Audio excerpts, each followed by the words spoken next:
This is the Dallas Morning News. This episode is brought to you in partnership by Clay Cooley Automotive, family-owned, family-operated automotive company serving the local DFW Metroplex for over 22 years. Clay, thank you for all you're doing to make intersections possible.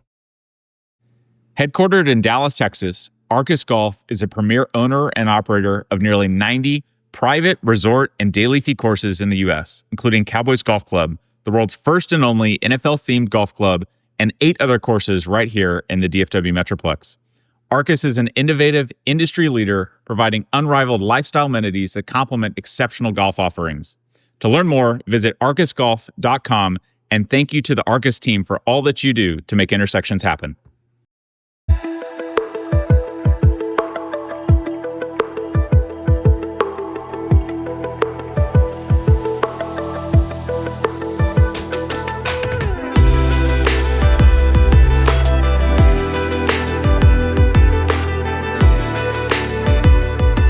Craig Hall, at 35 years old, had an empire, and that was fascinating to see how he got there.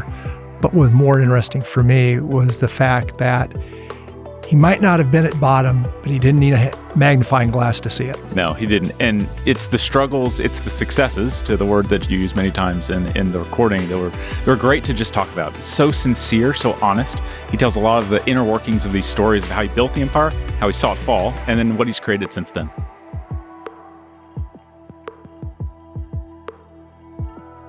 Welcome to Intersections, where we take a multi-generational look at the critical issues facing America. Tom, introduce our guest.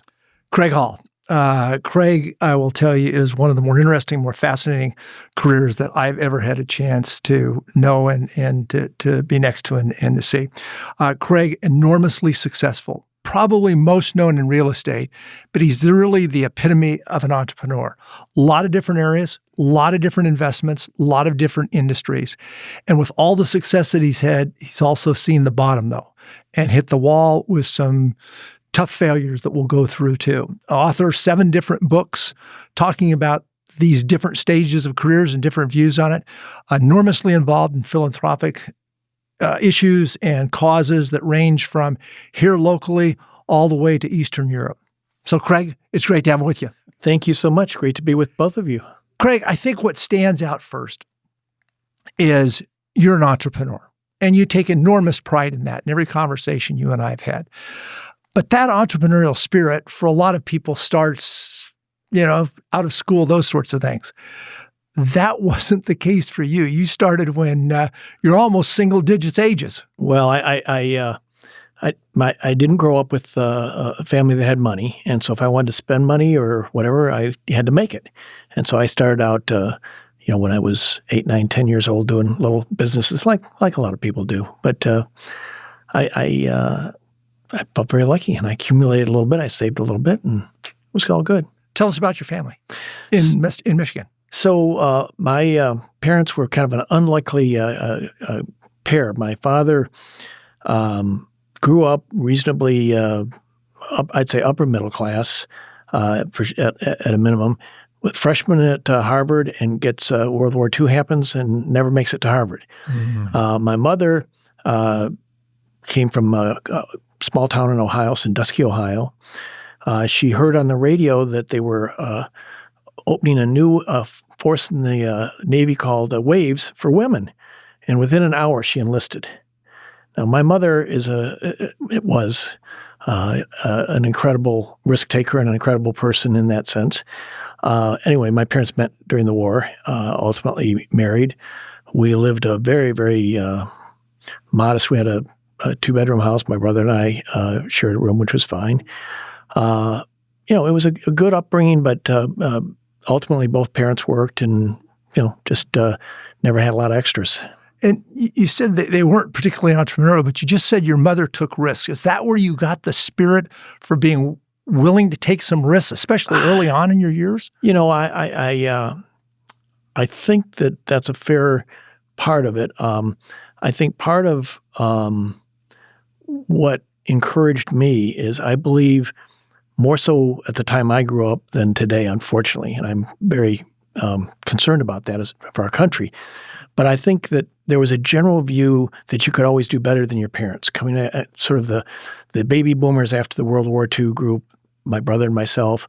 The view was we would be able to exceed our parents' wealth in a financial sense at a minimum.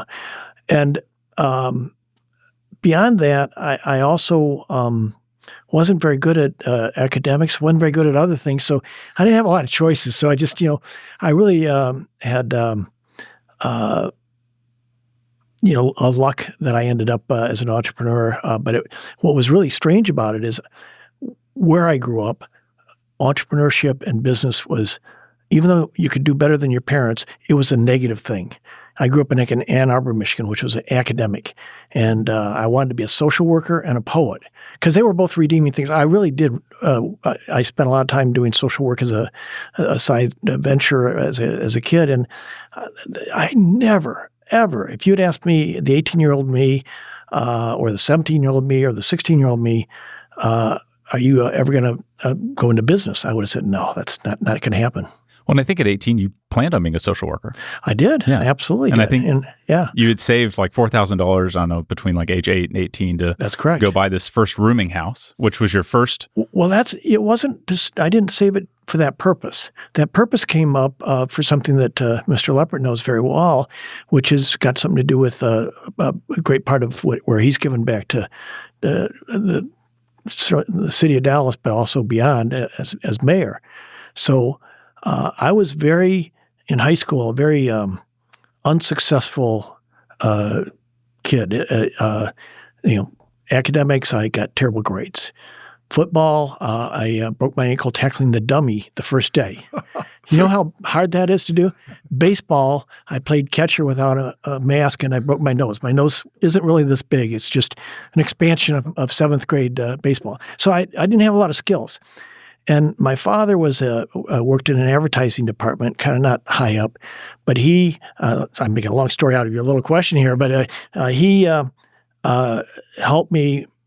My high school was the smallest of 3 high schools, and there was a high school-wide election for mayor for a day. Now, nobody who knew me would vote for me, but the other 2 high schools, he helped me put together such a marketing campaign that I was elected mayor for a day in Ann Arbor, Michigan. And my issue was the rent strikes and the housing problem between students and landlords. And in my entire day, I ran city council meeting and everything. I couldn't solve the problem. You would think, being mayor, you can just do anything. You know that Tom. It's an easy job, isn't it? Not necessarily. Yeah. All right. So then, after I couldn't solve the problem, a year later, I decided I would buy a rooming house to prove you could be a good guy landlord, and that everybody would pay me instead of sending the money to Canada into an escrow account, and there was a lawsuit and everything. My student tenants would like me, and I would do a good job for them. They would do a good job for me. And I had the place I bought had 4 rooms on the second floor, 3 rooms on the third floor, and a common bathroom, 1, and a common kitchen. And then it had an apartment on the first floor in the basement. And I had to clean every day that bathroom and that kitchen. And if that doesn't teach you something about life and humility, and anyway, it was a horrible experience. Yeah. Everything that could go wrong went wrong. Did your tenants pay you? Not so much. I loved it all. And that's why I kept buying more buildings, because I didn't know enough to stop. No, it was fun. To go back in that childhood, though, you also suffered from epilepsy. I did. And you've talked about the challenge of not just the epilepsy, but the medications. And Right. at times you felt like you were the, quote, dummy in the classroom. I still am, actually. But yes, no, I took phenobarbital for a number of years, and that's a very dulling drug. I don't even know that they use that anymore for the same thing. Plus, I had all those other things that people have initials on now. Basically, and to this day, I have I get enormous amounts of things that I have to read, and it's really difficult for me. I work a lot longer hours than most anyone because it takes me a while. I catch on. People around me would tell you he doesn't lose it entirely. You clearly are that entrepreneur. We'll get into a lot of different pieces, but I don't want to let go away a point that you made just a moment ago, because I know you feel important, feel very strongly about it. we have gone through in this country 200 and almost 250 years, Right. where the predominant feeling was the next generation was going to do better than the current generation. There was Right. that, call it the American dream, call it the future prospects, whatever you want to. But you just touched on it, applicable to this generation, that may not be the case. Do you believe that's the situation? And if so, what's the implication of that? What does that say about our country, our society? I think it says a lot of sad, concerning, and disturbing things about our society. First and foremost, the economy is a little more complicated. I think AI and other things may improve our lifestyle even as we complain more. I mean, you can't say today that the lifestyle we have is not better than it was 40 or 50 years ago, but people are not as happy or satisfied. It's not a matter of the physical things you have, it's the mental attitude and the idea that we could do better than our parents. It wasn't just a financial thing, it was a lifestyle thing. It was that we could make something ourselves. We see it in our political elections, and I see it in so many people I talk to, just a real dissatisfaction, and it hurts. I mean, I'm in pain for them. It's a great world out there, and to be able to find your place and find a place of comfort and feel good about yourself is important. And part of that is not having a defeatist attitude to begin with. Mm-hmm. And I don't know, something like 70-80% of the people polled today don't feel like they're going to do better than their even though we had an generation. economy that grew 4.3% in the previous quarter. It's not that we don't have more things or aren't better. It's they don't feel better themselves like they're doing. Is part of that, Craig, that we've created expectations, and maybe those expectations come from having seen the really wealthy do well, but yet losing more of the middle class. Is it an expectation question? Or is it a real situation where that bifurcation has left a lot of people behind and they feel that they're completely out of the opportunities today? I think it may be partly both, but I think clearly, so when I grew up, the factory worker in Michigan had a house and a cottage on a lake. Today, they don't have that. But they have a nicer house. I mean, they have more conveniences, but they don't have the same amount of economic relevance that they had because factory workers were relatively well paid. They've been helped by globalization and hurt by globalization. They were helped in the sense that they got more things cheaper from other places, and they were hurt because they're not the ones making them at a higher wage, and so they took a job at a lower wage. And that's kind of interesting backfire of globalization. Yeah, that Michigan perspective where 40% of the people had factory jobs that had good salaries, Sure. They had pensions attached to them, really good set of benefits, both health and other, that were attached to those. And a lot of those jobs don't exist anymore. Not in our country. And especially Yeah. for individuals that don't have an education. And they're not coming back. And a lot of those jobs in the future are going to be done by robots. I mean, robotics is a big thing, and AI and robotics are going to change everything. So let's take this mayor for the day idea, because obviously you did it before. Let's say you're president for a day. What would you say to encourage that younger generation, where often, their feelings are real, but are they trustworthy? Hey, how do we dig themselves, kind of into that entrepreneurial mindset that you have obviously embodied? I do think that from a leadership standpoint, I think a piece of the problem, or at least a piece that I think is frustrating to me, that I think is somewhat fixable, is that we've become way too consolidated in too many industries. We have not really, for a long time, we had fewer startups and new businesses. During the pandemic, we've had more startups, so that's improved. But it's been high-tech startups.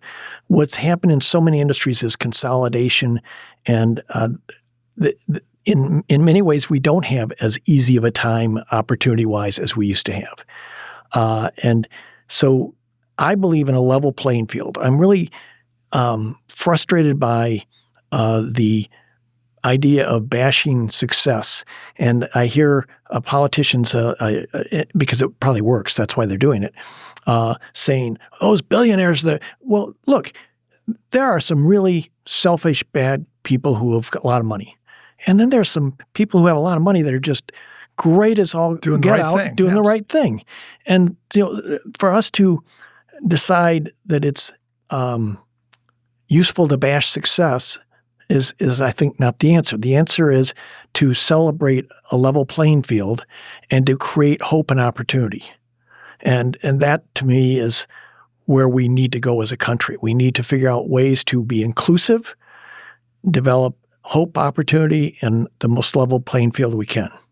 So as an entrepreneur, you were 10 years old, I think, or about that, when you had I think it was a drugstore that was closing down or something. Sure, drugstore. I remember it well. You went and bought the syrup and kind of repurposed it and made a pretty good return on it. Well, it was 50 cents I spent. That's a lot of money in those days. Yeah, I did. But it turned into? I think $37. It was. I think that was the number I had too. It was a pretty good run. Mm-hmm. The problem was I ran out of it. I didn't realize it wasn't a formula. I wasn't smart enough to realize it was a limited commodity. But that's a lesson I maybe should have realized in some of my future activities. Well, Kyle asked you about the rooming house you bought, which was the first one. The second one to me, in a lot of ways, is even more interesting, which was an apartment building. Yep. And again, we're going to get to the point very quickly in a couple of years where you got 70,000 units. You're one of the largest apartment owners in the nation. It wasn't quite a couple of years, but it took a while. But yeah. But back then, the second one, you identified an apartment building, right. But now you've used up your $4,000, so you don't have any savings. I had debts, but I had no cash, cash, lots of liabilities. It's as an indication of building the empire later. So what'd you do to acquire that second apartment? Well, I went around to fellow students. I started at Eastern Michigan University because a number of reasons. Ultimately ended up at University of Michigan. And I went to kids I knew, and I said, if you give me $200 a piece, I'll make you a partner. And did they even know what you were talking about at that point? I wrote it on a yellow piece of paper and signed it and raised $3,500 and used that as a down payment, got seller financing, and bought a 3-apartment unit old house that was divided into 3 apartments. And that worked pretty cool. It worked great. And so then I went and did a third one, a fourth one. When I was 19, I had about 15 or 20 buildings, a lot of fellow student money. I started getting into what I called real people housing, the non-student housing. And then eventually I got into real people money. I learned how to raise money on real apartment buildings. Same principle as going to ask for that $200. Yeah, yes and no. Mostly. But when I was just 24, when I was 23, I did a $10 million deal, which, in those days was a lot of money. Yeah. Actually, when I was the biggest leap, I did what I call a quantum leap. So the biggest leap was I bought a place for just under $2 million when I was 19, and it was in an area that nobody would move into because of a terrible conversation, but because of some crime problems and other things at Eastern Michigan's University. But then, all right, so fast forward, now I'm 24, and I bought this was during a time when oil and gas prices went real high in the mid-'70s, 1974. And in between Ann Arbor and the airport was a city called Bellevue. And there was an 1,145 unit apartment complex that had less than 50% occupancy, going broke. And I drove by it and kind of had a vision. I've done this a few times in my life. And I said, I'm going to own that. And the first time I went in to meet with the then owner, who was 79 years old, and I'm 24, seems like I had a lot to talk about. And I said, I'd like to buy your property. He said, it's not for sale, kid. Get out of my office. And I said, no, you don't understand. I really am going to buy it. Well, let's just talk about terms. Anyway, long story short, I ended up buying it. And one of the people who will probably hear this is a guy who lives in Dallas who's a great guy. One of the deals that I made with a 79-year-old when I bought it, a couple of things. First of all, I had no money. So I gave him a $300,000 note as the down payment. And I paid $25 million and $300,000 note, which was totally uncollectible. And he had 6 mortgages and all of them were in default. Anyway, so part of the deal was that I had to hire his grandson and his son-in-law for at least 6 months or a year. The son-in-law, unfortunately, has passed away, but he was with me for maybe 15 years. The grandson-in-law moved with a number of us here, became president of the company for a while. He's still a good friend, and he's still in Dallas, and he was with me for a couple decades more. So I honored my word. And then I fought with all 6 lenders who thought that they should foreclose or something. But along the way, I met this short, very smart tax lawyer. And he said, son, what are you doing? I put together these things called memorandums. Anyway, long story short, he taught me it was the first time in my life, how to get a fee for me. I used to do all these things and just for my share of ownership. He said, no. And then he taught me how to set up a tax shelter. So this deal turned out that for every dollar a person would put in, and they put their money in over 6 years, they would get $3.30 tax write-off. And in those days, I don't know if it was 70% at that time, but rates were north crazy. of 50% marginal tax rate. Rates were crazy. So I had no problem raising. I raised $3.1 million or something, and I got a $660,000 fee, which was insane. I thought I had died and gone to heaven. And so that's what really turbocharged my, then I went on to raise a little over $1 billion after that. Oh, but Craig, I got to push you. Mindset, 24 years old, you're dealing with $1 million transactions, you're putting some pretty creative things together, that sort of thing. Walk us through the mindset. There's not many 24-year-olds that kind of have either the entrepreneurial spirit, the perseverance, or just, let's call it arrogance to go in, maybe the latter. and make these deals. Well, mindset.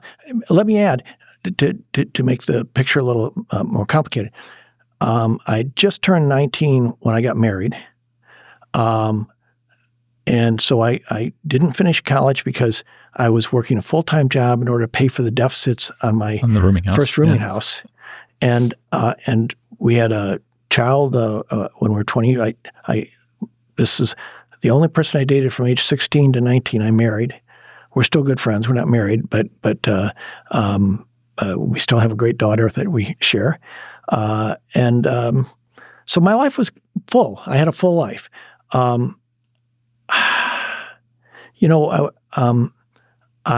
remember so many of the people that became involved with me in those days, and throughout my career, I've been fortunate and blessed to be with wonderful people.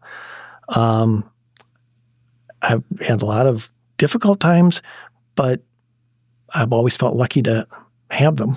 I feel lucky every day I get up. When I was 24, I'll tell you another strange thing that happened. Shortly after I bought it, there was a big fire there. And I remember going just crying as I'm watching fire engines and lots of firemen, and my buildings are burning. This is a big property with a golf course in the middle, all along a lake. Real pretty property. But, in great financial trouble at the time. When you're 50% occupied, you're in deep trouble. Anyway, I like challenge. I don't know why it's fun to take lots of risks and do crazy things, but just feel lucky to be able to. Was it the vision, the challenge, or the fear of failure that motivated you? Definitely not fear of failure. I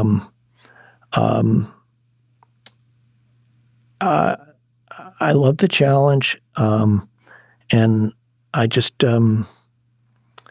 enjoyed the opportunity, and I liked learning.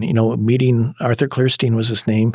Meeting Arthur and having him teach me a whole new Every tax lawyer's got to be named Arthur, right? Yeah, well, and then along the same lines that during that time, and this is also kind of one of the stories of my life. I remember I was doing a lot of syndications, limited partnerships, but I didn't know what they were, and I couldn't afford real lawyers. And one day I get this call from a guy. He says, "Hello, my name's Hugh Makins. I'm the head of the Securities Bureau in Michigan." I said, "What's the Securities Bureau?" And this guy thought I was joking. He thought I was – anyway, long story short, he called me. I had to drive up to Lansing. It was a choice of either getting indicted or becoming this guy's new friend. And so ultimately I became a member of some Securities Commission and good buddies, and I learned how to do things. I was a model citizen. You can't beat them, join them. Yeah, well, no, I believe in doing things right. It's just sometimes I don't know what Well, right today is. they would throw you in jail for that, probably. They would. I don't think They there would be a would. learning lesson No, like it probably no. was then. Well, Kyle, to that point, we'll probably get into this, but in the 1980s, a whole lot of people in Dallas, Texas went to jail. And some of them kind of innocently, like we're talking about. Many of them, not so much, but they all got caught in those days, and it's not something that we'll see again in our lifetime. It was a strange time. So you're in your 20s, you're doing real estate deals, successful, but you're also now doing a lot of other investments too. You've got a fitness, you've got an HMO. Yeah. Talk about the HMO. That's a fascinating kind of investment, and I want you to tell how it turned out too. Yeah. So a doctor friend of mine introduced me to some people who were senior middle management of some nonprofit HMOs, health maintenance organizations. And in those days, there were a lot of nonprofit health maintenance organizations, but there was a new law that came in that allowed for-profit health maintenance organizations. So it was a new idea. And some of these people were interested in leaving where they were and forming a for-profit health maintenance organization. And the doctor had some doctor groups that wanted to be the providers of the medical care. All they lacked was cohesiveness, courage, money, and a place to sit and work. So I invested a picnic table, 7 chairs, and $111,000. And then that was in 1978. And shortly after I moved to Dallas, there used to be a firm in Dallas called Epler, Turner. It was a stock brokerage company. And they helped me take the company public. And then years later, so I think the whole thing was 5-6 years. Anyway, I sold my $111,000 for $66 million. Seemed like a good idea at the time. You don't need a calculator to understand. I thought it was That's good. a good return. How good, I don't know, but it was good. Mm-hmm. So now you're into your mid-30s. You've done one of the largest private placement firms in the nation at this point, 35 years old, mid-30s. You've got 70,000 apartment units, multifamily units, plus or minus, $4 billion worth of assets. 35 years old, that's pretty heady stuff. Not so fast there. Yeah. So the funny thing is, in 1985, we raised $325 million. We were the largest private placement sponsor in the U.S. at the time, and there was a big awards ceremony, and I didn't go. And most of that was on multifamily, Craig? Yeah, it was mostly multifamily.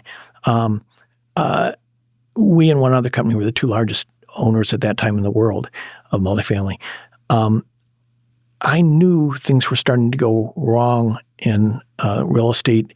I didn't know how wrong, but in the last half of 1985, I hired a company and an individual who ran that company who, for real estate people, is sort of a famous name. I hired him because in the mid-'70s, he famously helped reorganize the Trammell Crow Company.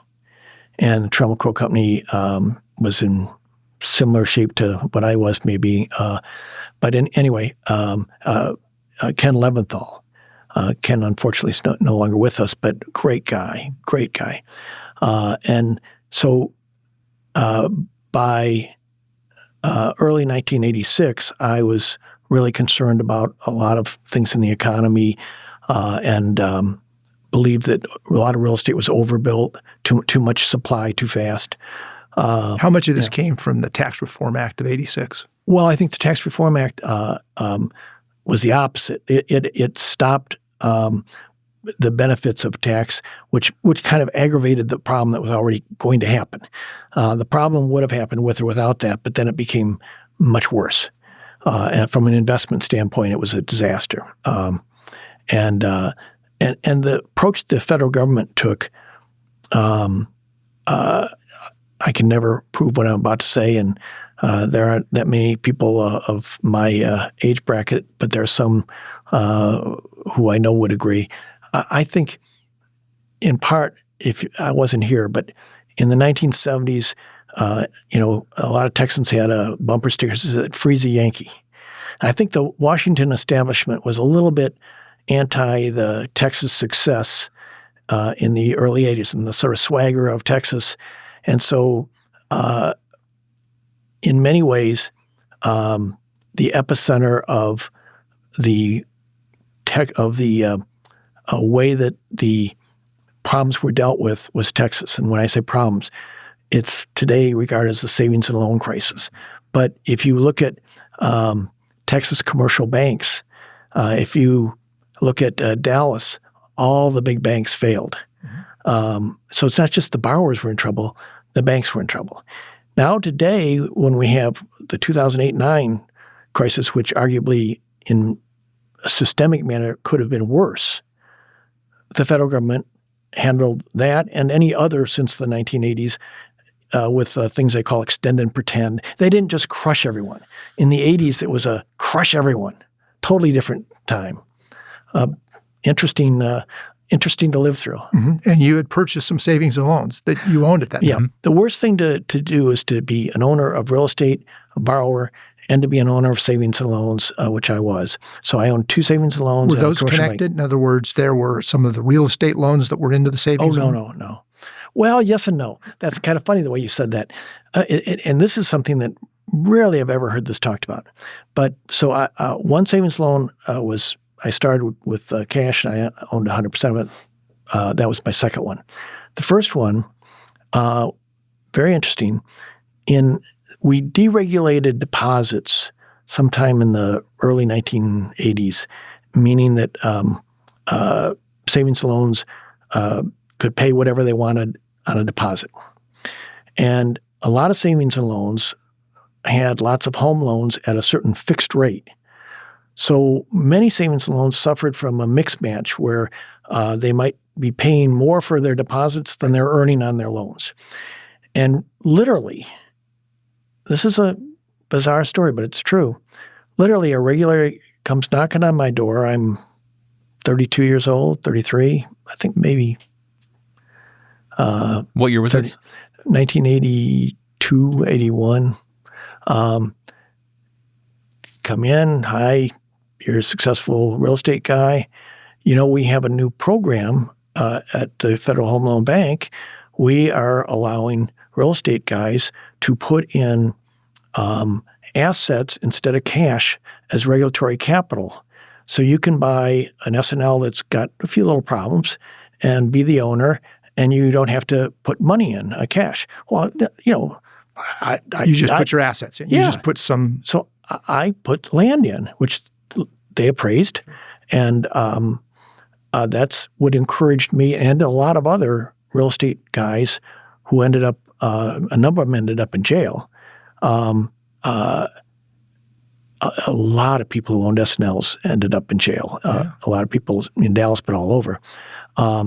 And part of it, again, was the between Congress and the regulators, they wanted to have blame to go somewhere besides policies. You just said the regulators actually were the ones that came to you. In fact, that were different regulators a few years later, but yes. No, but I understand. Yeah, absolutely. But they were the ones that were the impetus to at least get into the second savings and all. Yeah. Oh, yeah, 100%. But for their encouragement, I never would have done it. One of the lessons, I'm not a real fan of businesses that depend on or benefit from government-related things. I'd much rather do something that's less. I mean, everything's got regulation, but I go for more independence, and I'm not looking for favors from any regulator. I don't want to get beat up. I want to just be honorable, do my thing, and move on. Yeah. So I'm going to stop you real quick. Sure. Tell us why you came to Dallas. Obviously, you were headquartered in Michigan, Yep. and so obviously, I think Detroit. You've mentioned and other things I've read about you how it's an automobile city, and you were not in that industry, and thus kind of not part of the business brass in a certain sense. Dallas real estate is very central to the business brass. So tell us how you got here, and why. Well, the first part of the puzzle is deciding to leave Detroit. And I was in the Young Presidents Organization in Detroit, and they have in YPO kind of smaller groups, which are like your board of directors kind of forum. And I was in a forum, and after you present your issues, and after they heard me a little bit, they said, you really need to get out of Detroit. You really don't belong with us.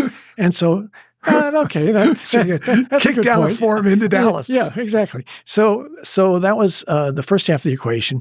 I had offices in several cities because we had apartments. We were maybe the largest in Texas. We were certainly the largest in Arizona. We were big in California. We were big in a lot of states. We had a lot of apartments. But for me, it got down to a choice between Atlanta and Dallas. And I think one of the luckiest and best things that's ever happened to me is moving to the city of Dallas. I felt welcomed. To this day, I just pinch myself at the friends I have and at the just business attitude and quality of life we have here. But why back then Dallas versus Atlanta? How did you do the analysis and kind of in your mind say, okay, Dallas is where I'm going to put my business? And you moved a lot of people here over the years too. We moved 90 families over the first 2 years to the headquarters here, and we had 600 people off North Central on headquarters. Dallas just felt comfortable, and Atlanta was a good option, but ultimately, fortunately, I thought Dallas was the best option, and I believe Dallas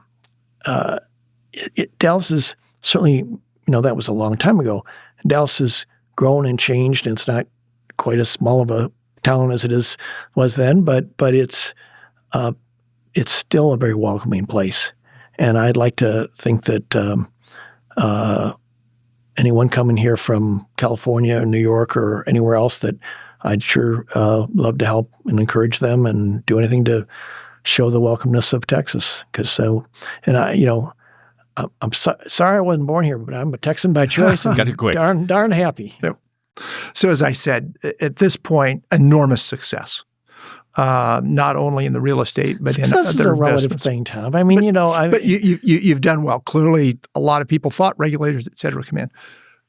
But now we deal with 86, late 80s, real estate crash, Dallas and other places, but arguably pretty tough in Dallas. And in 1992, the federal government, you're the second one, that sues you and uses kind of an interesting cut on the law to say we're going to seize all of your assets in effect overnight. Talk about that story and your thought process when that started happening. Well, first of all, I'll never probably know the motivations or what happened, but the intent of the regulators and of the legislation was to, I believe their primary goal was to get cash. And I think their secondary goal, for reasons that had happened prior to 1992, was to maybe get me because I'll go backward for a minute. Now this is, I know you all have a lot of people listen to stuff. It's just the three of us. Okay, good. All right. So just three of us. No, it's kind of a funny story. So this would be a little bit why there might have been a little bit of personal on this. I think it was 1986, he may hear this thing. I don't normally tell these stories, but I'm to this day, he's one of my closest friends. He's not practicing medicine anymore, but I'm in seeing my doctor, and he said, "You look terrible," and other explicit, more explicit words. And long story short, I tell him, what's going on, and the SNLs are a mess, and everybody's yelling at everybody, and everybody's suing everybody, nobody sitting down talking. And he said, "Well, you ought to go talk to the speaker." I said, "What do you mean speaker? Speaker who?" He said, "Well, the Speaker of the House of the U.S. Representatives." I said, "Well, I don't, I give like 50 cents and I don't give any money to politics." And I said, "Oh," he said, "He's a Texan. You're a Texan. He'll talk to you." And I said, "Well, I don't know." And he said, "Well, I'll call Uncle Frank and see if he can help." So I'm sitting there. His uncle is a Jim Wright's doctor in Fort Worth. So I get an appointment to go speak to the speaker in Washington, D.C. for 15 minutes in 1986. And I didn't want to spend the airplane money to go. And things were kind of rough. Anyway, so I go. My lawyers are totally shaken up. They couldn't believe that I got this appointment. And I met with Speaker Wright, and then he started calling in other people. So what did you tell him, though? 15-minute meeting. What was your agenda? What did you tell him? What I told him was that it felt like people were picking on Texas, and that everybody I knew was that nobody's talking to anybody, and that I'm not getting return calls from a particular regulator that I had called over 100 times, and that the way that everything's going about it, that it's going to cause a real collapse. And I thought from my research and what Ken Leventhal had done, that there's a big economic problem, but we need to address it in a different way. And according to the Wall Street Journal, he picked up a bill that was going to be voted on for quote-unquote emergency relief for the savings loans of $6 billion. And then there was some other articles that said some of it had something to do with a guy named Craig Hall getting a return phone call. And anyway, the bill was held up for a while. And like I said, I never gave him any money. It was not a quid pro quo thing. I think it was partly a Texas thing. I think he knew a lot of other real estate people who probably had been his supporters and otherwise. But he tried to insert himself as best he could from his position to try to get the regulatory community to take a broader view of what was going on. It helped for a short time. But the problems went on for years. And the way it was handled, I think, cost every taxpayer a lot of unnecessary money and caused a lot of failure of financial institutions. Not saying there wouldn't have been failures or problems, but it was handled very aggressively in a manner that didn't have to result in the way it did.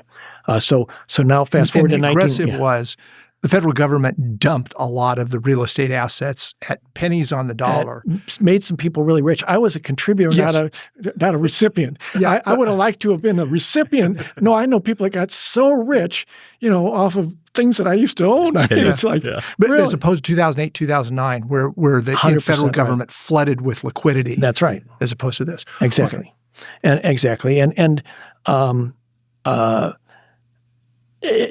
It upended a lot of lives. It was a sad, tough thing. And, go backward for a second. So I told you about Ken Leventhal. So one day, I think this was early '86, I'm driving Ken to the airport.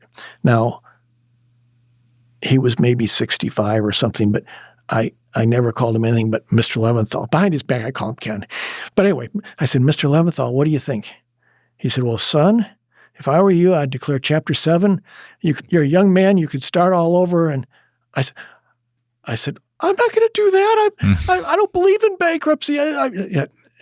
He said, well, then, if that's your attitude, then I'm going to be there to help you. And he was totally there. Okay, Craig, so how bad was it? I mentioned valued before we got into the declining values of land, properties, et cetera, $4 billion, 70,000 units. We did that. You also had about $3 billion worth of debt. Nearly all of it, interestingly, though, unlike a lot of real estate players, it was non-recourse. You only had a little bit south of $200 million that was kind of personal guarantee. Right. How bad was it for you? Well, it was, I had at one point 500 lawsuits. It was fighting every day. And, there were... And most of those were creditors coming back on you because their collateral had gone down? Yeah, coming back on partnerships, and I was trying to save them for investors. I had no equity, but I was working for all my investors. That was my motivation. Anything I owned, I liquidated to try to help the investors. So things I owned personally, I put back into the pot. I wasn't looking to save myself or to make any money on it that way. The fight went on from 1986 to 1992, and things were getting better. Along the way, I bought land in Frisco and did other things in the late 80s. So it was mostly playing defense, but an occasional offense of play came out of the game. In 1992, when I was sued, I was shocked because I thought things were almost at the finish line in a good way. And I had no creditor problems. No creditor was coming after me. And it was non-recourse. Yeah, and on the personal side. And so when I was, the government went into Judge Jerry Buckmeyer's court, 4:45 in the afternoon, April 2nd, 1992, and said, here's a lawsuit against Craig Hall, and here's a seizing of his assets, and we want you to sign these, Judge. And fortunately, he said he asked if they had informed me or our attorneys, and they said no, we don't have to. He said, from what I understand, I mean, I don't know. I've ever seen a transcript, but he said something like, I know Mr. Hall, you know how to reach him. Do you know his attorneys? Yes, we do know who they are. Reach them tonight, and we'll have a hearing tomorrow, and you all come back in here tomorrow morning at 9 o'clock, and we'll see where we are. So the judge didn't sign the papers. He refused to sign the papers. Therein starts the long night. Tell us about it. Well, he saved my bacon. I mean, incredibly. I had over 1,000 partnerships and about, 15 or 20 corporations. Anyway, I had a long night with Alan Feld, who's head of Aiken Gump at the time, Frank Wright, who's still a very, very close friend, an attorney. My wife was there. We weren't married then. She's an attorney. Ultimately, today, I think you can file Chapter 11 online, and you do it 24/7. But in those days, you had to do things, I think, at somebody's office in the morning. So I signed at 1:30 or so in the morning a blank piece of paper to file Chapter 11. And then the next day, I held a press conference, and I said, I'm never settling this lawsuit for anything more than zero. And, you're in for a fight for your life. And ultimately, a year or so after a lot of negotiations, a lot of things, I settled the lawsuit for zero. I paid the government zero. I admitted to the fact that I did zero, nothing wrong. I didn't owe anything, and I wasn't going to pay anything. In order to nobody else was a problem in the bankruptcy. Everybody could care less except the government. In order to make a deal and let me out, which was kind of a good deal, but a little strange. They we negotiated to buy $200 and some million worth of mortgages that some of our partnerships owed that now were taken over by banks that the government took over. And they sold them to me for about 50 cents on the dollar, which is kind of crazy. It was $102,500,000 I had to come up with within 90 days, and then they would agree that I could get out of bankruptcy as far as they were concerned. And if I didn't, then I agreed that I would give them a non-dischargeable judgment for $22 million for playing the game. So for being willing to try and get out and do my lawsuit for zero, which was a big important thing to me, I would agree to pay $22 million if I couldn't give them $102,500,000 out of the next rest of my life from earning, and I would come out of bankruptcy with nothing. So I'd come out either way, but I would have nothing except a non-dischargeable $22 million judgment, and they would collect from me for the rest of my life or whatever. I don't know. But your net worth at this time had plunged. Yeah. Oh, yeah. But, one of my close friends, a guy named Dick Hyman from New York, he sort of helped me arrange. It's so funny because the New York Wall Street firms that helped me are all out of business. Kidder, Peabody, Payne Weber, they don't exist anymore. And they beat they were very tough on me, and ultimately they wouldn't let me be the general partner to buy the loans. They wouldn't, it wasn't an easy or good deal. But you do what you have to do. Yeah. Anyway, I'm still here. We've left a piece out though. Yeah, there was a lot of money that you put back into these partnerships and investors that you didn't have a legal obligation to do. Right. But you liquidated $175 million worth of your assets, personal assets. Mm-hmm. I did.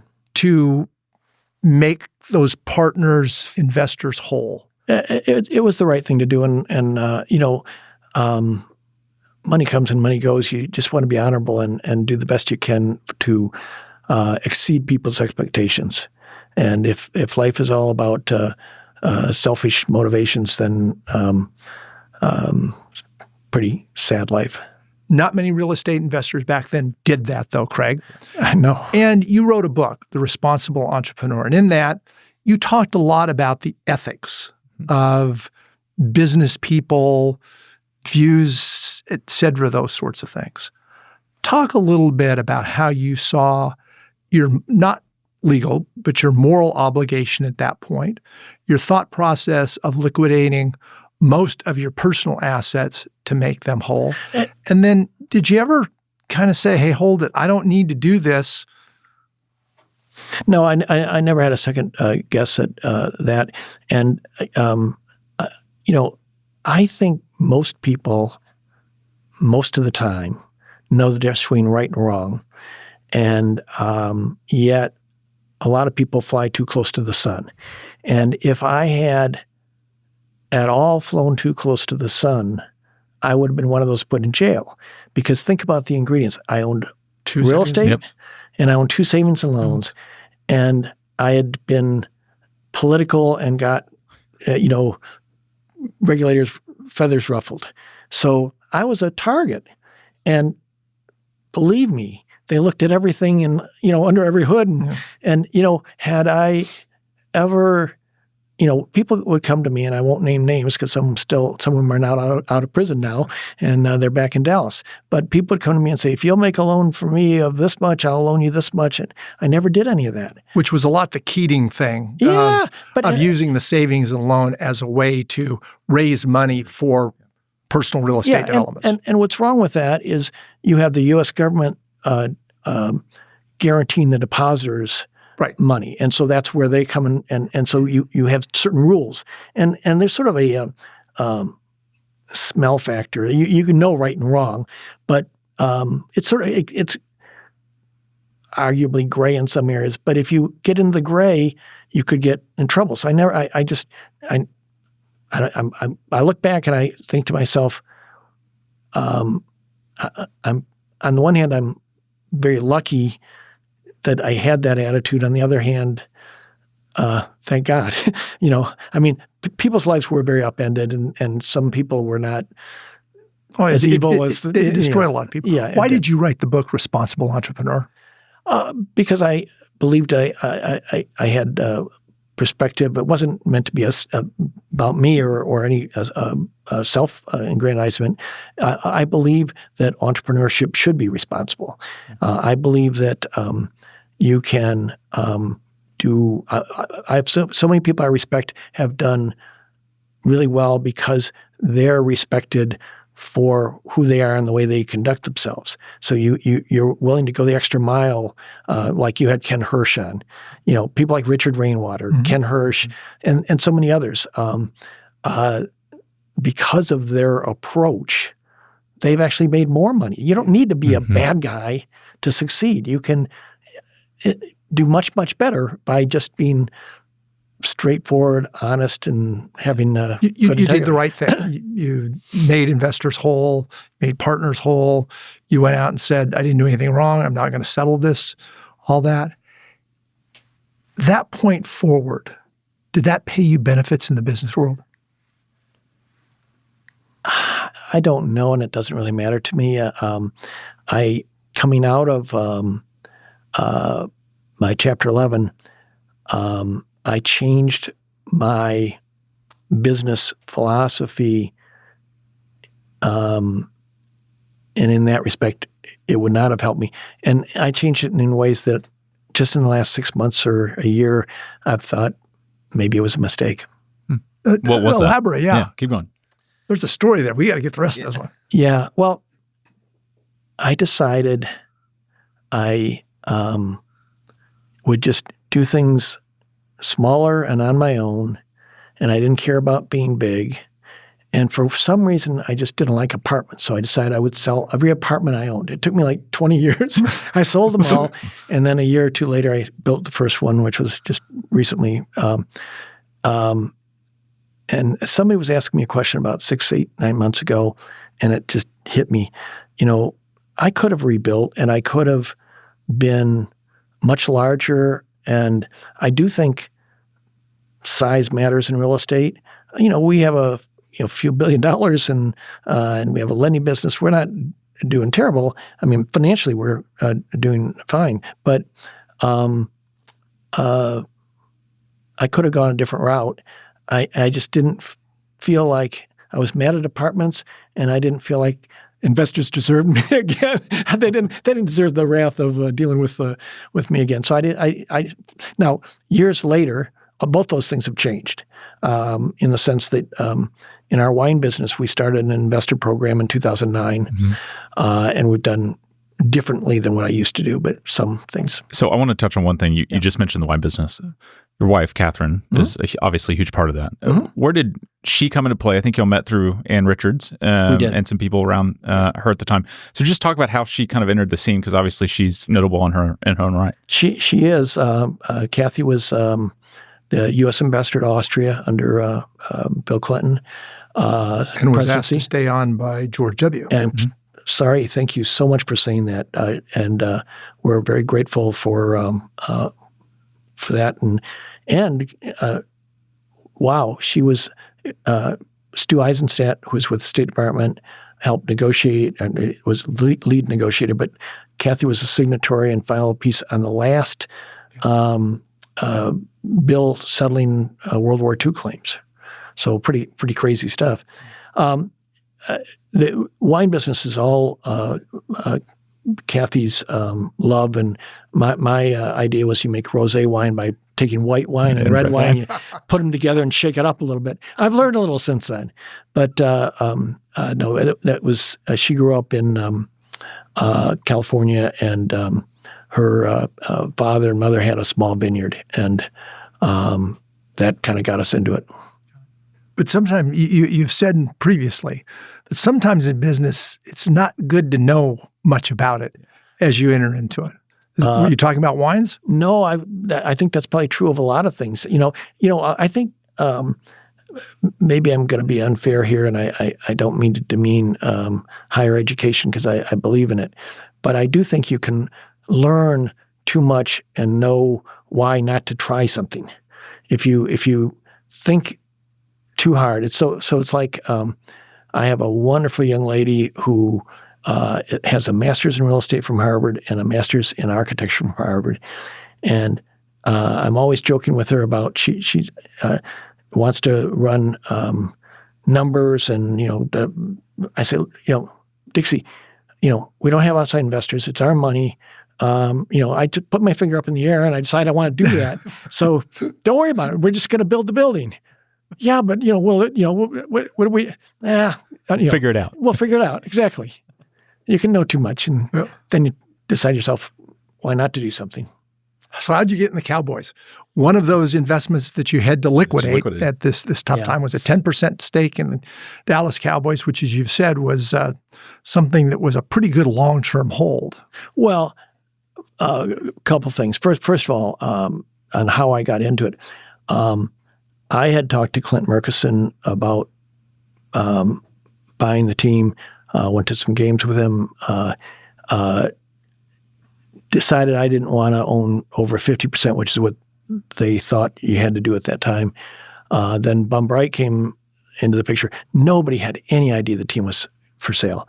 And then Clint suggested Bum and I talk, and we did. And one thing led to another. And my motivation, Bum's motivation, was to keep the team in Dallas. The worry was that somebody would buy it and move it. And none of us were really sports enthusiasts, which is unfortunate. It shouldn't have been that way. I always went to every Detroit away game, and there was a pecking order. We chartered American airline flights, and the owners who would go would sit in the first seats in first class, and then Tex Schramm, who actually ended up being a 5% owner, and then the coaches, and then the players. Anyway, our group was so bad, almost nobody would go to away games. And nobody, and there were two 50-yard line boxes. Bum had one and I had one. And I would go sit in the corner. I'd invite 25 people or something to the game. These were not normal boxes, much bigger. And Bum and I would share a lunch or a breakfast, depending upon the time of day, in the Tejas room, which was kind of behind where our boxes were. And so we'd use it as an entertainment thing. But I would sit in the back working and hardly watching the game. Anyway, so fast forward to Jerry Jones. He really reinvented the sport. He got television to pay. He deserves the credit for not just, I think, the NFL, but even beyond the NFL, a lot of sports value. He's done an incredible job of creating value. And I look at the team values today and think, well, there's another thing, you idiot, you dummy. You could have been, should have, would have, but oh well. Well, one that turned out a little bit different, you mentioned it earlier, was there was a little place called Frisco back in the 80s that had, I think, 6,000 people, but probably a whole lot more rattlesnakes than that. Viewed as being, some people would confuse it if it was in Oklahoma or if it was in Texas. Yeah. But you went and bought a good chunk of land back in the mid-'80s. Talk about Hall Park and how that's played out and what the original genesis for the investment and then how you've seen it and how it's evolved. Well, we bought, I think, 5 or 6 different sites and sold all of them, but this last one you're talking about, and we did as land investments.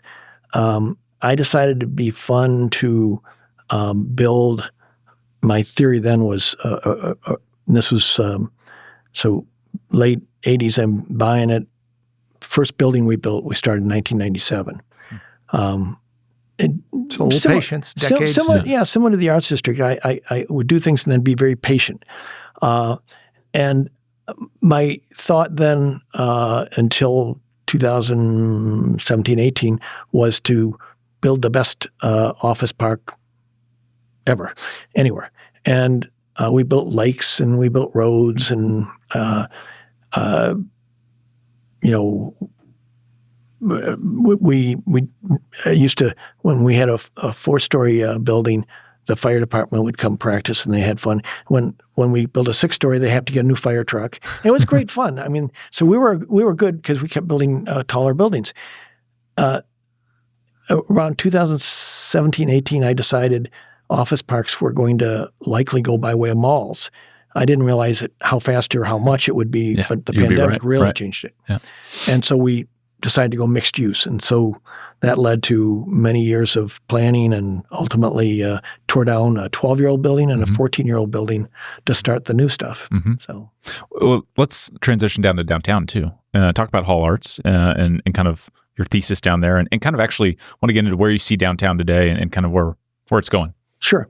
So in 1995, I was approached by a small partner of a group that owned an underground parking garage in the Arts District and various land sites. And the main owners, I think they had $110 million invested, and they wanted tax loss. They knew that the values had gone down. So long story short, I paid them $10,500,000 on December 31, 1995. And it was a long time before I built anything. And since then, we built a 500,000 square foot office building, had no intention of selling it. Got an unsolicited offer and said, okay, it's gone. And I'm not a good seller, but anyway, I'm glad that it worked out that way. And then, and when did that transaction happen? Now you're testing my memory. 2016, 17. And then we started the condominium building, the hotel. And I keep telling my marketing people to tell the truth and put this out there. And they, and now you're going to help me out here because I'll put it out there. And so I made a very bad mistake on the condominium building. I finished the bottom 60%, and the top 40% I thought people would buy shell space. There was a building next to the mansion that was all sold out all as shell. And, a lot of high-end people want things differently. They'll come buy a unit and they'll tear out a wall and move things. So I thought, don't have to do that. I'll just sell those as shell. Turns out nobody wanted shell. And by the time this building was, opening into the pandemic, and because of the pandemic, I think people literally, not only do they not want shell, but how much for all the model furniture? I'll take it exactly as is. Leave the Kleenex there. And literally, so after not selling any of the top part, we literally are just now finishing it off the final part. So we've done it in stages up to the top, and the top penthouse is still under construction. Sometime next spring, it'll be done. We have 3 floors. Still unsold? Yeah. No, we have a whole bunch of it's unsold. Probably not. See, I make a lot of mistakes. It's not. Yeah. You've only. Well, I shouldn't say you've only gotten my successes. You got to some mistakes.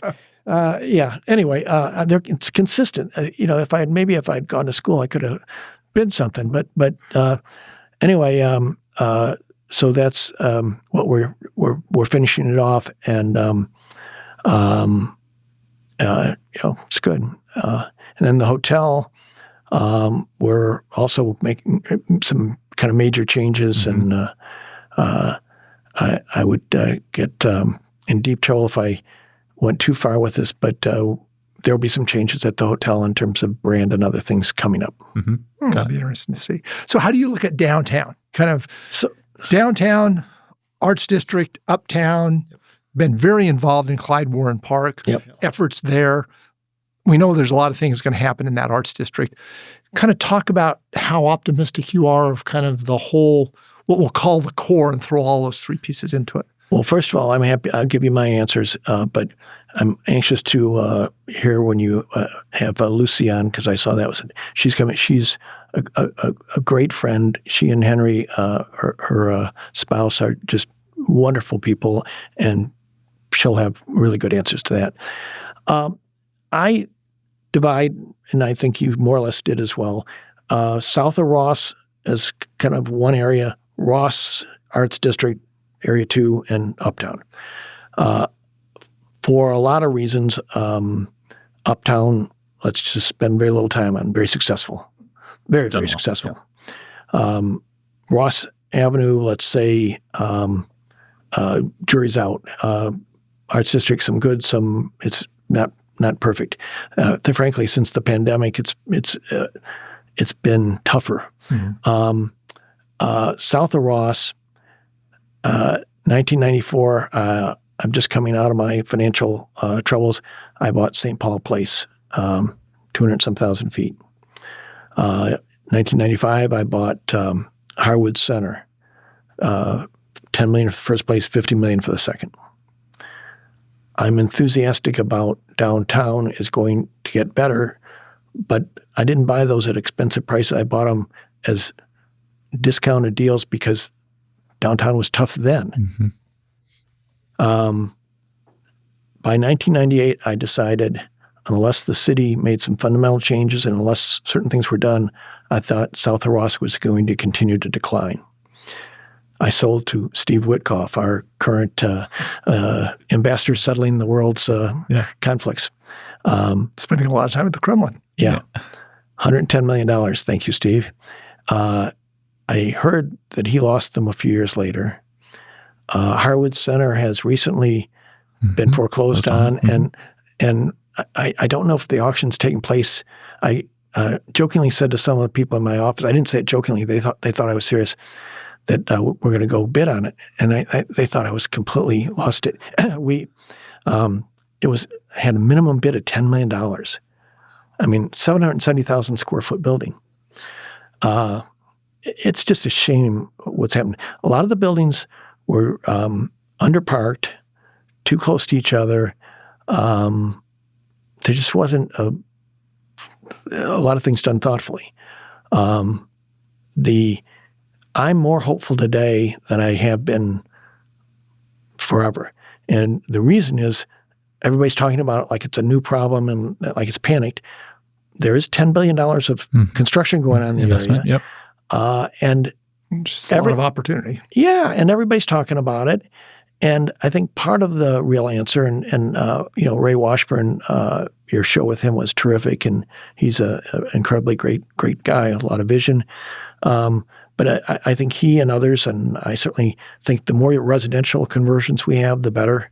And the more you can have people living there, the more they're going to demand that there's security and safety, and retail will come and so on. It's not going to be redone as office per se. People today are willing to pay a lot more. Companies are willing to pay a lot more for offices that are have high amenities and are places that are going to likely retain and recruit employees. That's more important than a cheap deal. So the A+ is doing well, and B and below is out in the cold. And in many cases will not come back. I mean, some of the B maybe if it's close enough that it's really a B+, but some of it has got to be converted to some other use, or and unfortunately they're not big pieces of land, so they're hard. Is it multifamily? Is it hospitality? I think it's both multifamily and hospitality are the two logical ones. And as a lender, which is a big part of my business today, we've looked at making loans for both multifamily and hospitality conversions. Talk about that lending business, because that's a big business for you. It is. We started a very modest basis in 1995 doing second mortgages. Today, we'll do about $650 million this year in only first liens. We're a construction lender, all of the United States. Property type? Heavily in hospitality and apartments, but we do some industrial. And now, not across the country, but in Texas and in particular in Dallas, I'm all excited to do office. We've done one office so far in the last few months, and I'd love to do more. New or renovation? Both, but primarily renovation. The problem with new, and we're about to build an office building, the numbers are so tough. And it's worse in Dallas than other places, but it's true everywhere. But the reason it's worse in Dallas is we have normally when construction comes way down, which it is right now, for commercial real estate in general because we were overbuilt and interest rates were low for a long time. So normally when that happens, prices moderate. They may not moderate it enough to make it easy, but they moderate. And that's true today for apartments. They're moderating. For industrial, they're moderating. Mm-hmm. For office, our mechanical engineering and plumbing is the same contractor that does data centers. And they're so busy and they can charge whatever they want to charge. And certain other trades are very busy. You know, when you have Texas Instruments spending $40 billion in Sherman, it's just I can't wrap my head around $40 billion. And that's a lot of construction. And so all of a sudden it's the oxygen's being sucked out of the construction market in Dallas, Texas. Yep. Let's go back to the winery for just a second. You wrote a book called The Perfect Score. And you talked about going into the wine business, not having a lot of experience. You said Kathy had some, but going into it. But out of that, you've come up with two brands, Hall & Walt, who are viewed as premium brands, have been rated as 100s, which is a perfect score in that world. Talk a little bit about that business of kind of how you've thought about it, made investments in that. But also, Craig, our conversations, you pointed out that this is a pretty tough business right now, and it didn't look like you had much glimmer in your eyes of what the future would be either. Well, it is a tough business right now, and it's really interesting. I was over the weekend looking at some notes I had from during the pandemic, and the wine business was booming because everybody was staying home drinking. And post-pandemic, it's like somebody turned a switch, and the demand has decreased both from the young drinkers and some people who are taking Ozempic or things and just not eating or drinking as much. I think the solution to that is the weaker players are going to go out of business, and all players, including us, are going to shrink some, and so supply will shrink to demand. It's been about 2 years so far, and I think we have another 2 years to go. It's painful, but I've been to the movie before, and it does get better. It's not the 1980s in real estate. It's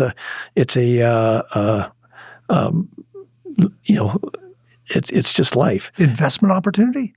It is for. I've been trying to figure out for us. The problem is, I don't.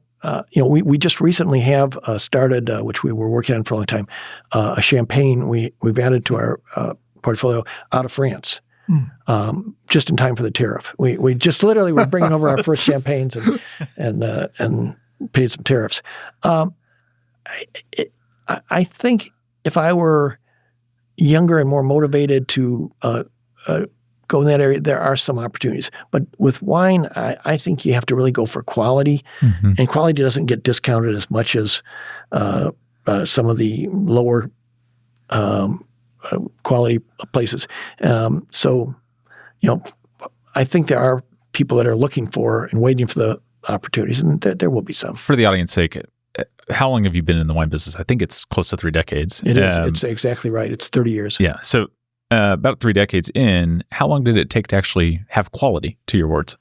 I can't remember exactly when we got the first 100-point score, but we got the first 90-point score maybe 15 or 20 years into it. And I remember walking in San Francisco doing Christmas shopping and getting this phone call that we had just gotten a 90-point score. And Kathy and I were together, and we both thought we had died and gone to heaven. It was like the most exciting thing in the world. And now we've got, I don't know, several hundred of those. So it's not a easy business or a business for the faint of heart. It's really interesting, and I think this is what will persevere in more challenging times, to see what a brand is worth. When I first was in the apartment business, I didn't talk about this earlier, but I wanted to create a brand in apartments, and I called everything something or other tree. And my brand was trees. And so, candle tree, apple tree, on and on. but I didn't have any idea. It was nothing like what the wine business has been. Creating a brand is. I'll give you a quick funny story. So, literally, I can't believe I did this, but I'm in Honolulu on my birthday this past year, looking at a loan deal, and it's an office building they're going to convert to dual flag hotel. And so we're walking around with about 15 people, and one guy is the head of the contractor. And he's hardly said anything in 2 hours, and he's kind of a grumpy-looking guy and a Hawaiian, a local. And then at one point he looks over and he says, "You're not Hall with Hall Wines, are you?" I said, "Well, yeah, that is us. That's ours too." "Oh my God, I'm such a fanboy. I love Hall Wines." And he starts going on and on for like 10 minutes. He won't shut up. "I have so much of your wine at my house. Sometime we drink together." Just, it made me feel so good. You know, it was such a heartening, funny story. And I mean, a lot of people know the brand and they have stories around it. And so one of the cool things is you can remember when you enjoyed a great glass of X, or Walt Baca, or our champagne's called Michel Foch. And it's a long story, but we can't sell it yet in Texas, but we're working on it. There's so many laws. The alcohol business makes every other business seem like a tame, unregulated thing. Alcohol is tough. Terrific. We talked a little bit about earlier on your commitment to entrepreneurship and how much of your identity is built in that. You wrote a book called Boom, and you talked about entrepreneurship. And at that time, it had been sagging. As you pointed out a little bit earlier, it's kind of bumped up now. But once you take the technology out piece, do you think today that there's as much opportunity for entrepreneurs as there was when you, in effect, bought that soda syrup back when? Generally, no. I think it's. I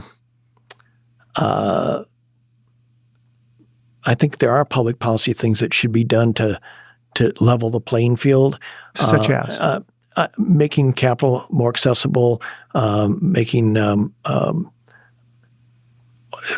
Main Street entrepreneurship more respected. It's a big part of our economy, but it's shrinking. It's there.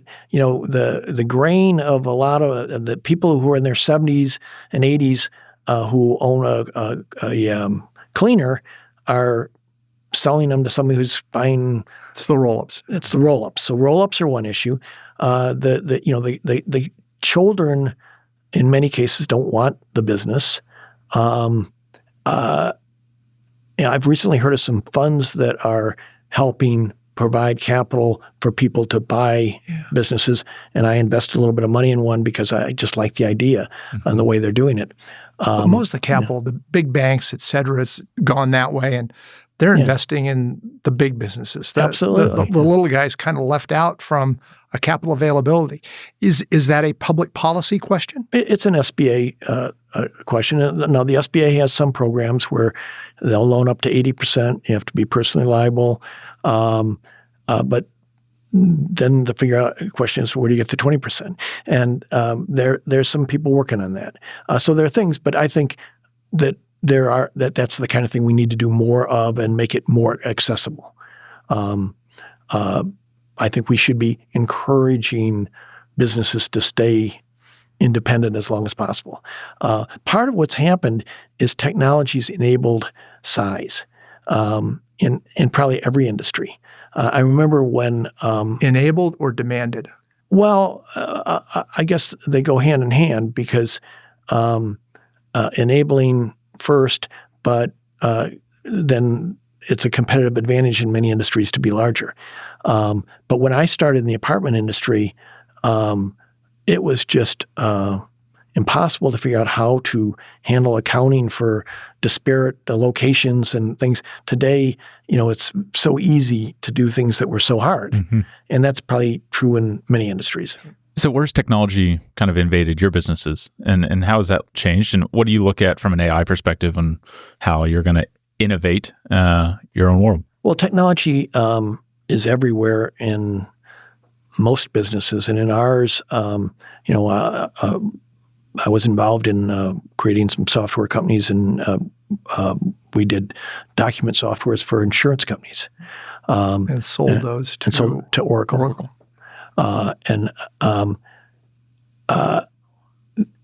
Fortunately, I sold it just as intentionally. In this case, I made a thoughtful decision.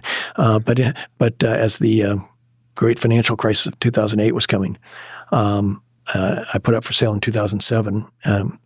But in any event, I think everything is going to be faster, cheaper, better. The information is going to help us make better decisions, whether it's underwriting a new loan. Things that now take a few months might take a few hours. It's crazy how fast things are changing.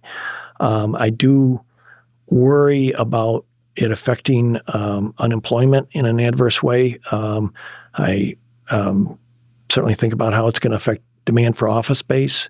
It's hard to know the answer to these questions.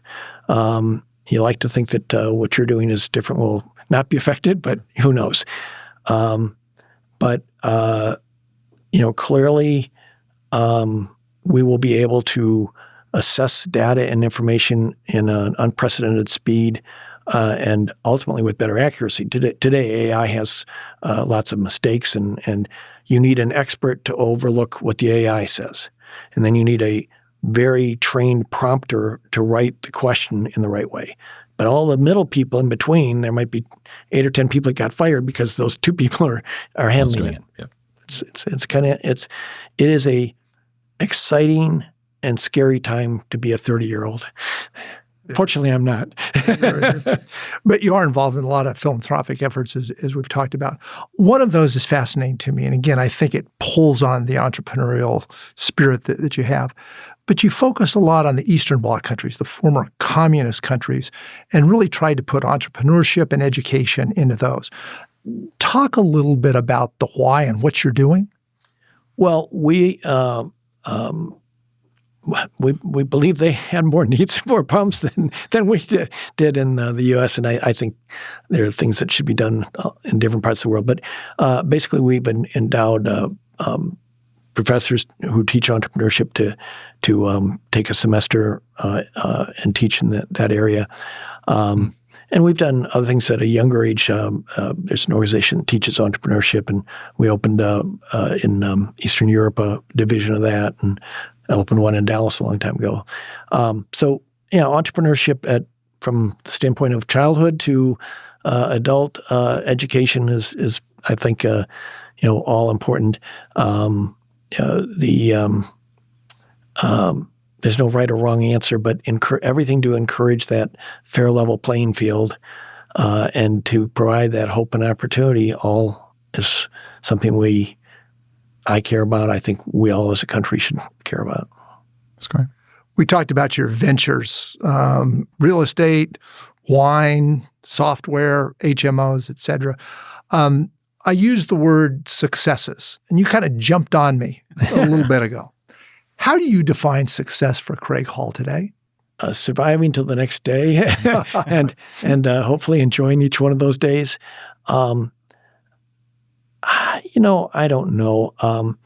There's financial success. You invest money and you ultimately have some more than you put in. That's I guess, a start. But it's really about making a difference in the world and about leaving things a little better than when you started, and relationships and helping other people. It's really fun to work with a lot of people. I don't know. I'll preempt a question. I'm asked all the time, why do people stay with the company so long? And I've never been able to answer it. But leadership makes a difference. Well, maybe. But knock on wood. I mean, I look at when you go through tough times, you don't generally get bonuses or give raises, and I feel very bad that the wine business. That's true today. It was true in the real estate business in the 80s. And, a lot of those people in the 80s are still with the company, although they're retiring a lot, right? The last 2-3 years, we've been having a lot of retirement parties. But great people. You've given them a chance to be able to retire. Yeah. Well, yeah, no, they deserve it. I mean, we've had some really great. Would you say that's your legacy? I don't know what to think of the word legacy. I think, I'm not sure what legacy means. One of the funniest things is I don't know why my name is in the company. I admit I did it, but it's so funny too, because I called it Hall Management Company in 1968. Then at some point, I changed the name to Standard Realty Company. Then I changed it back to Hall. And in anything philanthropic, I said, well, I have not used our name. Mm-hmm. Not that I'm embarrassed by it. I just don't want to. I don't want it to be braggadocio. Having your name in a business can be not braggadocio, but can be taking responsibility. So there's some benefit to that. Although at this point, I don't see it as beneficial as I once did. You've been recognized, Horatio Alger. I'll get it in a moment. Alger Award, Dallas Business Hall of Fame.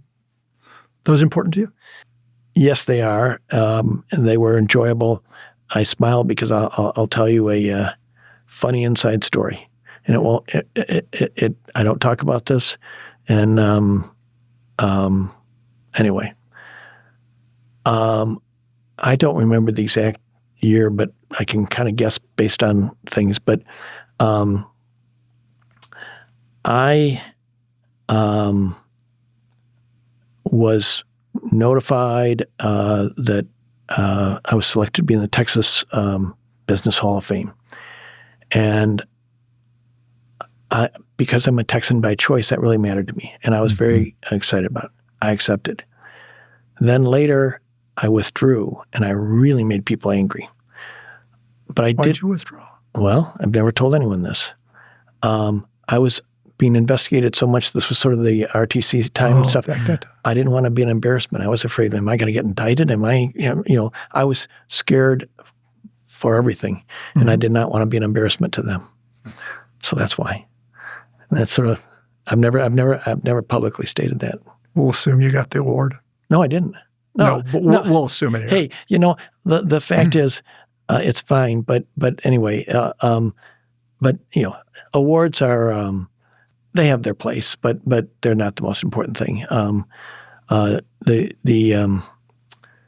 Horatio Alger Association's interesting in the I think it might have been in the mid-1980s, and I think it was Texas. So there's roughly any given time about 300 living members of this organization. Many of them, most of them, are financially successful. So roughly call it in the 1980s, a group of them got together and said, why don't we, in addition to being honored, we're supposed to be role models, why don't we put money in and give back? And today it's the largest needs-based scholarship fund in the world. And they're just raising their second endowment of $300 million right now. And the coolest thing is to see all the young people they're helping. It's basically, as I said, needs-based, and they have the first person who won this kind of scholarship level, and has also now won as an honoree. Oh, that's and there'll be many others. It's really nice to see. And the award too is, you mentioned the financial success, but a big part of it is overcoming some challenges, which clearly we talked about those when you were young with the epilepsy, those sorts of things. It's showing that entrepreneurial spirit, and it's giving back to the community in some way, committing to giving back to the community in different ways. But to make that commitment. And Craig, you surely have done that. Well, thank you. I it's interesting. I think the organization was sort of founded with the idea that Depression era people who have succeeded. Well, we don't have the 1930s. Those people are gone. And so now when they try to, a lot of people have done done great things, but they start out pretty okay to begin with. And so that part of the equation is getting more difficult. That is. Correct.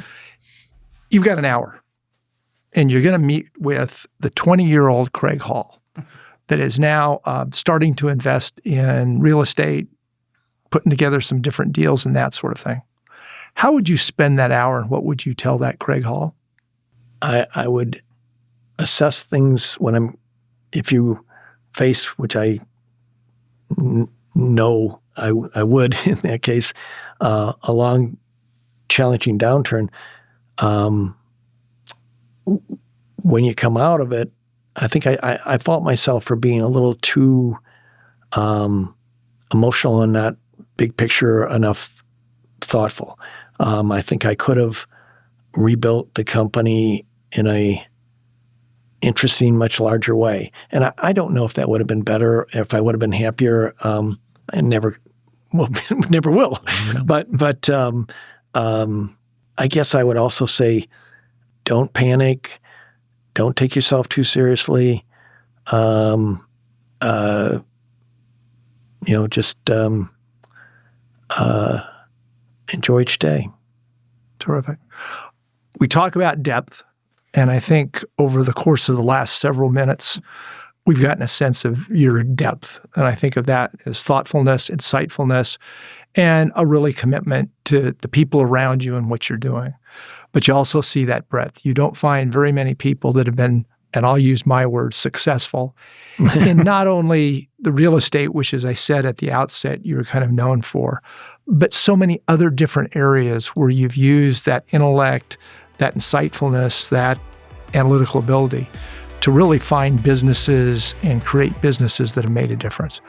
Craig, thanks for being with us. We sure appreciate it. Thanks so much.